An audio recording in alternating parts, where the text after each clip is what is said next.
네, 하나님 말씀은 레위기 5장 말씀 보도록 하겠습니다. 레위기에서 5장 14절부터 좀 보도록 하겠습니다. 레위기 5장 14절에서 6장 7절까지 보도록 하겠습니다. 레위기 5장 14절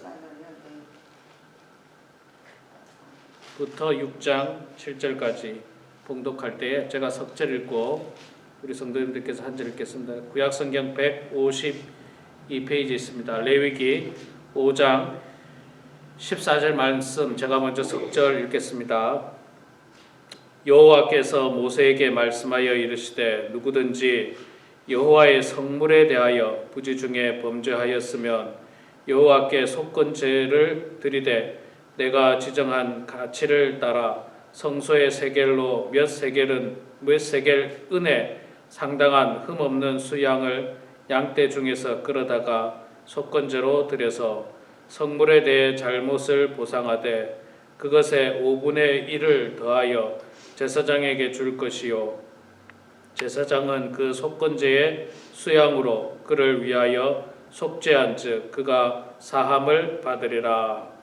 만일 누구든지 여호와의 계명 중 하나를 부지 중에 범하여도 허물이라 벌을 당할 것이니 그는 내가 지정한 가치대로 양떼 중 흠없는 수양을 속건 제물로 제사장에게로 가져갈 것이요 제사장은 그가 부지 중에 범죄한 허물을 위하여 속죄한즉 그가 사함을 받으리라. 이는 속건제니 그가 여호와 앞에 참으로 잘못을 저질렀음이니라. 여호와께서 모세에게 말씀하여 이르시되 누구든지 여호와께 신실하지 못하여 범죄하되 곧 이웃이 맡긴 물건이나 전당물을 죽이거나 도둑질하거나 착취하고도 사실을 부인하거나 남의 잃은 물건을 줍고도 사실을 부인하여 거짓 맹세하는 등 사람이 이 모든 일 중에 하나라도 행하여 범죄하면 이는 죄를 범하였고 죄가 있는 자니 그 훔친 것이나 착취한 것이나 맡은 것이나 이런 물건을 준 것이나 그 거짓 맹세한 모든 물건을 돌려보내되 곧 그 본래 물건의 5분의 1을 더하여 돌려보낼 것이니 그 죄가 드러나는 날에 그 임자에게 줄 것이요 그는 또 그 속건제물을 여호와께 가져갈지니 곧 내가 지정한 가치대로 양떼 중 흠없는 수양을 속건제물로 위하여 제사장에게로 끌고 갈 것이요. 우리 7절 같이 읽겠습니다. 제사장은 여호와 앞에서 그를 위하여 속죄한즉 그는 무슨 허물이든지 사함을 받으리라. 아멘. 네, 오늘 또 이렇게 아침에 나오신 우리 사랑하는 성도님들 축복하고 환영합니다. 예, 반갑습니다. 얼굴을 들어서 저 한번 봐주시기 바랍니다. 예, 다들. 예. 자, 우리가 레위기 1장부터 지금 오늘 5장, 6장까지 말씀을 보는데 1장부터 6장까지의 중요한 제사의 5대 제사, 5가지 제사가 나오고 있죠. 제일 처음에 번제를 우리가 받고 그 다음에 소제를 받고 그 다음에 화목제를 받고 속죄제를 받고 그 다음에 5번째 오늘 속건제에 대해서 말씀을 보고 있습니다. 이 5가지 제사의 특징 중에 하나는 물론 번제 같은 경우는 감사의 제사입니다. 화목제라든지 이런 것들은 감사의 제사고 하나님의 은혜에 감사해서 감사의 제사인데 속죄제, 속건제는 그 대표적으로 죄를 사함받는 제사입니다. 죄를 사함받는 제사. 그러니까 내가 하나님 앞에 죄를 지었다든지 누구에게 죄를 지었을 때 죄를 사함받을 수 있는 방법을 말씀을 해주고 있습니다.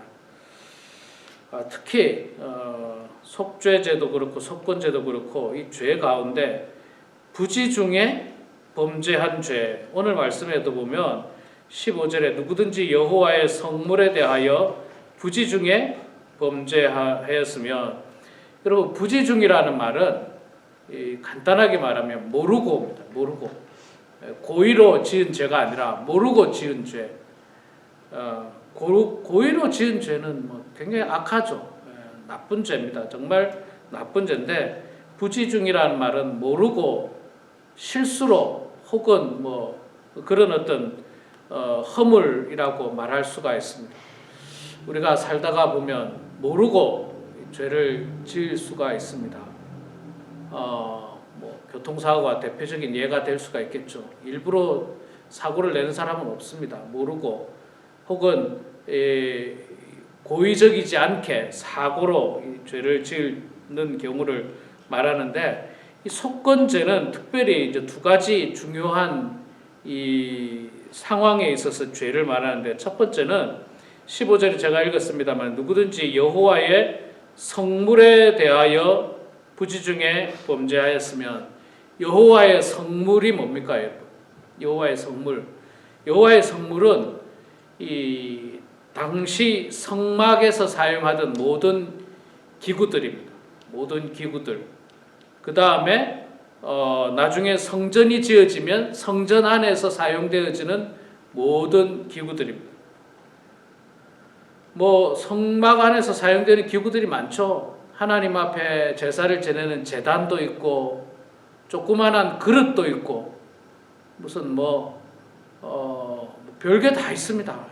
제사를 지낼 때 필요한 모든 성물들을 다 이야기합니다. 그러니까 하나님 앞에 쓰임 받는 모든 이 기구들, 이런 것들이 다 성물인데, 이 성물에 대하여 부지 중에 범죄하였으면, 이 성물을 갖다가 함부로 손을 대거나 혹은 훼손하거나 뭐 깨뜨리거나 뭐 이런 어떤 여러 가지, 예를 들어 성물을 만지다가 떨어뜨려서 깨진다든지 부러진다든지 무슨 찌그러진다든지 이런 어떤 부지 중에 그러려고 한 것은 아닌데 그런 경우를 말하는 것입니다. 자, 그러면 이 당시의 성물은 뭐 그런 것들을 이야기하는데, 지금은 어떤 것이 성물일까요? 지금은 뭐 어떻게 보면 이게 다 성물이라고 말할 수도 있습니다. 여기에 있는 여기 촛대도 그렇고, 헌금, 이 바스켓도 그렇고, 뭐 피아노도 그렇고, 다 그런 것들입니다. 그런데 이런 것들을 우리가 잘 관리하고 또 거룩한 마음으로 이래 보관을 하고 관리하고 대해야지, 이걸 그냥 아주 함부로 대해서는 안 됩니다. 그리고 특히 이 대표적인 성물 가운데 하나가 뭐냐면 성찬 기구들이에요. 성찬 기구. 우리가 성찬식을 하는 기구들 있잖아요. 성찬식을 하는 기구, 뭐 잔과 그 다음에 떡과, 또는 성찬할 때 쓰는 뭐 이 테이블보 위에 덮는 거, 그 그릇들, 이게 사실은 대표적인 성물이고, 또한 그 떡과 포도주도 역시 대표적인 성물입니다. 이게 우리가 알고 있는 것처럼 그리스도의 피와 살을 상징하는 이 성찬의 기물들인데, 제가 어린 시절에 보면 이 성찬에 쓰이는 포도주나 떡이나 이걸 굉장히 준비 단계부터 거룩하게 했고, 또 성찬식이 끝나도 이걸 잘 처리를 했습니다. 거룩하게 처리를 했어요. 근데 이제 이게 시대가 지나니까요, 뭐 준비 과정도 그냥 너무나도 쉽게 하고 있고, 처리 과정도 너무나도 쉽게 하는 것을 볼 수가 있습니다. 제가 한 30년 전쯤에 25년 전쯤에 그 어떤 그 그 기독교 모임에 국제 단체의 기독교 모임에 한번 참여한 적이 있었는데 거기서 이제 성찬식을 하는데 그때만 하더라도 저는 그 굉장히 성찬의 떡이나 잔을 이 거룩하게 생각했는데 가서 성찬식을 한다고 했는데 성찬식에 떡을 정말 비스켓을 사가지고 부러뜨려 놨더라고. 비스켓을 사서 부러뜨려 놨는데 물론 그것을 그 하나님께서 우리들에게 주신 생명의 떡이라고 생각하고 마음으로 생각하고 먹으면 되지만 제 마음 한켠으로는 조금 더 성의 있게 준비했으면 어땠을까? 조금 더 성의 있게 그냥 마켓에 가서 비스켓 하나 사와가지고 뚝뚝 부러뜨려가지고 놓는 것보다는 조금 더 성의 있게 준비했으면 어땠을까 하는 그런 아쉬움이 좀 있었어요. 충격을 좀 받았어요. 제가 그때.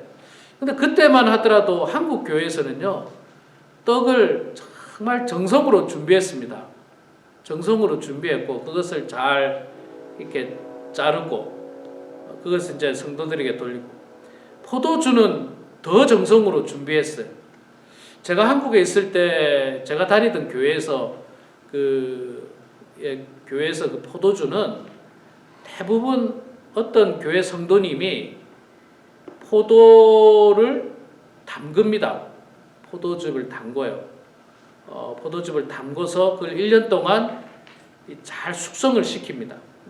그 안에 이제 알코올을 넣지도 않아요. 알코올을 넣지도 않고 그냥 이렇게 담그면 거기 물이 생기지 않습니까? 그게 이제 100% 포도즙인데 사실 그걸 많이 안 담그면 많이 나오질 않아요. 이게 생각보다 뭘 섞으면 물을 섞는다든지 술을 섞는다든지 이러면 포도주가 많이 나오겠지만 아무것도 안 섞으면 생각보다 많이 나오진 않아요.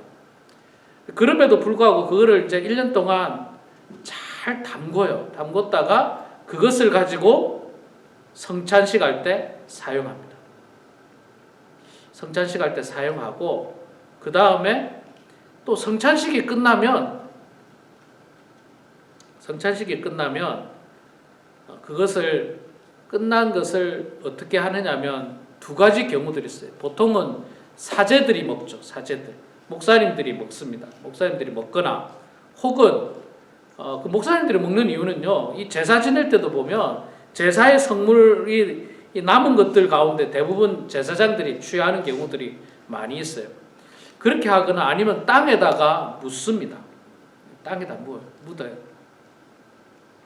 제가 이제 미국 와서 우리 교회는 아니고 다른 교회 보니까 쓰레기통에 버리고 그러더라고. 끝나고 나니까 이제 쓰레기통에 버리고 하수구에다 이렇게 버리고 그럴 수도 있겠다는 생각이 들지만 또 한편으로는 우리가 이걸 조금 더 거룩하게 생각하면 어떨까 하는 게 아쉬움이었어요. 아쉬움. 우리 교회에서 제가 이제 이 성찬식을 하고 우리 교회도 참 훈련이 안 돼가지고 뒷정리를 안 하더라고요. 옛날에 보니까 준비는 하는데 끝나고 나서도 정리를 잘 해야 되는데 뒷정리를 안 해서 누가 정리하냐면 우리 애들이 정리를 해요. 그래서 내가 하지 말라고 그랬어요. 제가 하겠다고. 그런데 아무나 손대는 게 아니거든요. 그것도. 우리 애들이 하면서 우리 하준이가 저에게 뭐라 하냐면 아빠 이거 남은 거 내가 먹어도 돼요? 이러더라고요. 그래서 제가 이제 가르쳐 줬죠. 이게 어떤 것이고 어떤 의미고 그래서 네가 먹으면 안 된다는 걸 제가 이제 설명을 하고 제가 이제 잘 정리를 했습니다. 이 성물에 대해서 있잖아요. 이 지금 본문에서는 그냥 여호와의 성물에 대하여 부주 중에 범죄하였으면 이 말씀만을 따지고 보면 어떻게 보면 그 성찬에 사용되는 기물들을 함부로 대하는 모든 것들이 다 죄예요. 죄. 그렇게 하면 안 돼요. 정성을 다해야 되고 거룩한 마음으로 임해야 됩니다. 거룩한 마음으로 임해야 되는데 자꾸 편하게 우리가 자꾸 편하게 그냥 정성으로 떡을 준비하는 게 아니라 비스켓 준비를 미리 안 해놓고 주일날 아침에 부랴부랴 가서 마켓 가서 포도주스 하나 사가지고 이런 어떤 마음으로 준비하는 것보다는 미리 정말 정성으로 잘 준비하는 게 필요합니다. 물론 뭐 최근에 이 코로나로 말미암아 가지고 우리 교회도 코로나로 말미암아서 일회용 사람의 손이 덜 닿게 혹시 감염이 안 되게 이렇게 뭐 기억나시죠? 우리 교회도 이렇게 컵이 돼 있는 거 하나를 따면 나오고 또 주스를 마실 수 있도록 이게 이제 옛날에도 물론 있긴 있었어요. 옛날에도 있다가 코로나가 있고 나서부터 이제 더 조심하는 거죠. 이게 자꾸 손이 닿이고 이게 또 말하다 보면 침이 튈 수도 있고 뭐 그러다 보니까 여러 가지 어떤 감염의 위험으로 말미암아서 최근에는 그렇게 합니다. 그거는 진짜 감염의 위험으로 말미암아서 코로나가 워낙 성행했으니까 그렇게 하는 거지만 이제 그런 것들이 좀 끝나고 나면 코로나가 끝나고 난다면 이것도 우리가 조금 더 정성껏 준비하고 거룩한 마음으로 이게 진짜 예수 그리스도의 피라는 마음으로 예수 그리스도의 살이라는 마음으로 내가 이걸 먹고 마심으로 그리스도와 하나됨을 상징하는 그런 거룩한 의식으로 우리가 좀 받아들이면서 준비하고 뒷정리까지 깨끗하게 이렇게 하는 것이 필요할 것입니다. 어찌되었든지 간에 하나님은요, 이 레위기 시대 때는 하나님의 성물을 아무나 손대지 못하도록 했어요. 레위 사람들 아니면 그 누구도 손댈 수가 없었고, 또 어떤 경우에는 대제사장 아니면 할 수가 없었고, 어떤 경우는 제사장이 아니면 할 수가 없었고, 이게 다 정해져 있어요. 아무나 하는 게 아니에요. 아무나 할 수 있는 게 아니에요. 자, 그런데 부지 중에 어쨌든 뭐 그런 것들을 까먹고 깜빡하고 뭐 손을 대고 어쩌고 이래가지고 죄를 지었다. 그러면 어떻게 해야 되느냐? 속건제를 드리라고 말씀하고 있습니다. 이 속건제는 내가 지정한 가치에 따라 성소의 세겔로 몇 세겔 은에 상당하는 흠없는 수양을 드리라. 그렇게 이야기하고 성물에 대해서 잘못을 보상하되 이것을 떨어뜨려서 깼으면 이것을 이제 보상을 해야 되지 않습니까? 보상을 하는데 5분의 1을 더해라. 5분의 1을 더하라. 20%를 더해서 이 금전적인 보상을 하라고 이야기하고 있습니다. 또한 그렇게 보상만 하는 것이 아니라 그 잘못한 사람에게도 잘못했노라고 인정하고 용서를 구하라고 말씀을 하고 있습니다.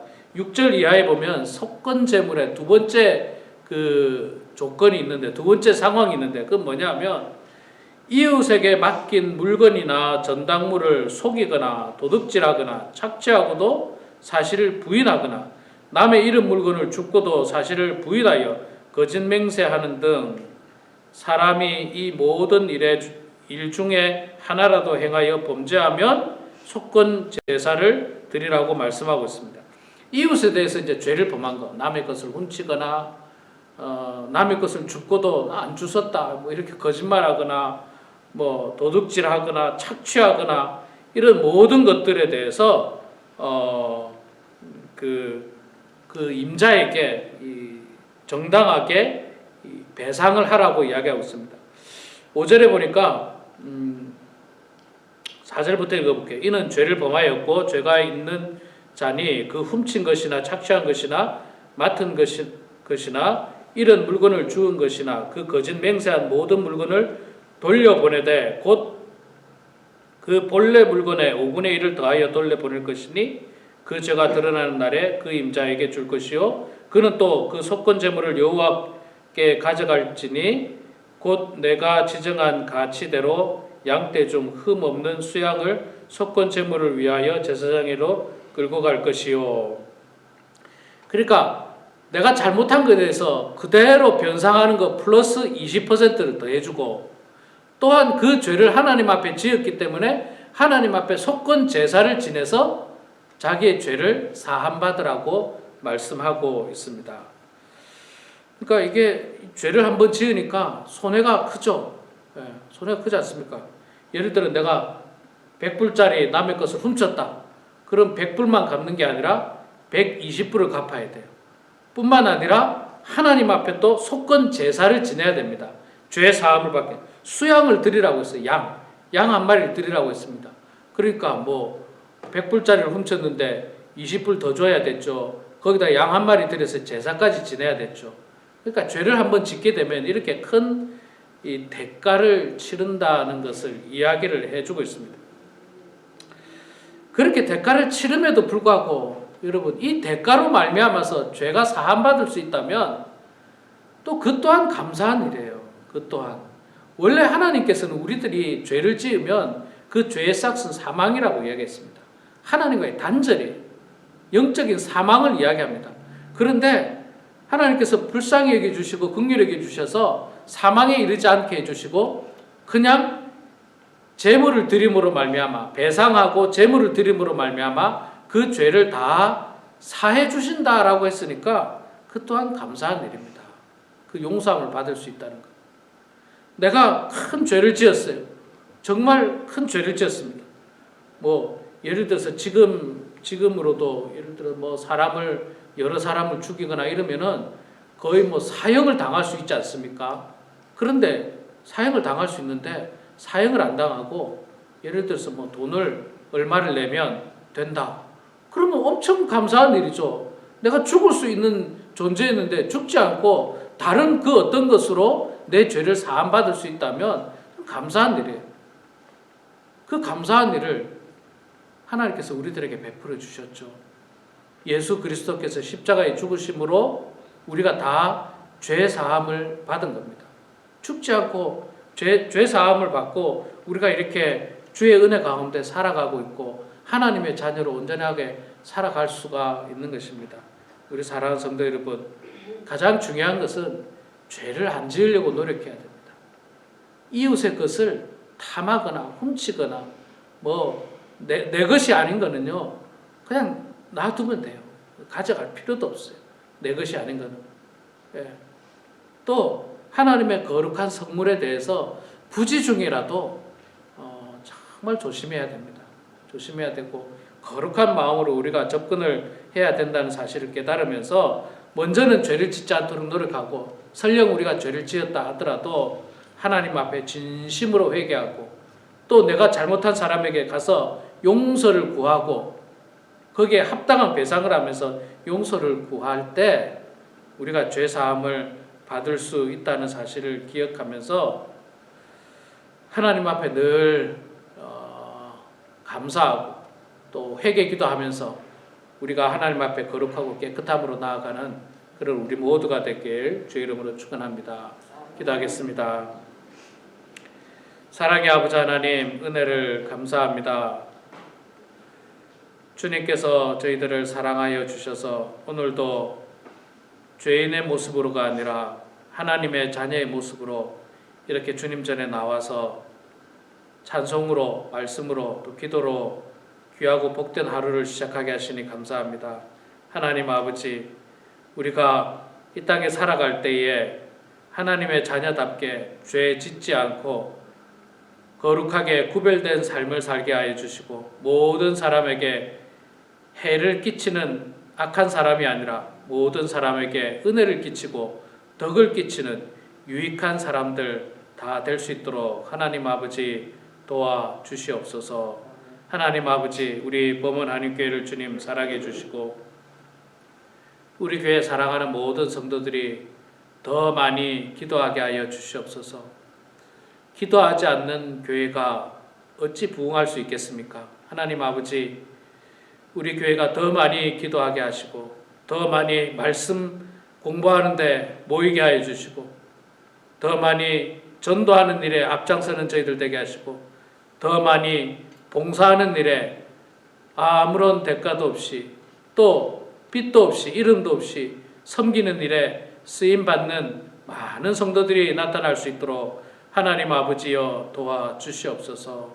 아버지 하나님, 내일 또한 거룩한 주일입니다. 주님께서 예배하시고 택하신 주의 백성들 한 사람도 빠지지 않고 예배당에 나와서 주님 앞에 예배드리게 하여 주시옵소서. 정성을 다해서 예배드리는 성도들 되게 하여 주시옵소서. 우리가 언제까지 예배당에 나와서 예배드릴 수 있을지는 알 수 없지만 오늘 하루 우리에게 주어진 이 삶을 성실하게 살아가게 해주시고 최선을 다해서 주님 앞에 경배하는 성도들 되게 하여 주시옵소서. 주님 전에 나와서 예배드리고 싶어도 육신이 건강하지 못하여 예배드리지 못하는 사랑하는 성도들을 불쌍히 여겨주시고 긍휼히 여겨주셔서 주님의 은혜 가운데 그들 마음속에 하나님을 향한 소망이 있게 하시고 기쁨이 있게 하여 주시고 늘 주님 바라보면서 살아가는 성도들 되게 하여 주시옵소서. 하나님 아버지, 오늘도 주님 전에 나와서 기도하는 성도들의 기도 소리를 들어주시고 응답해 주셔서 하나님의 뜻 가운데 모든 일들이 이루어지게 하시고 형통한 인생들 다 되게 하여 주시옵소서. 감사드리며 살아계신 예수님의 이름으로 기도드리옵나이다. 아멘.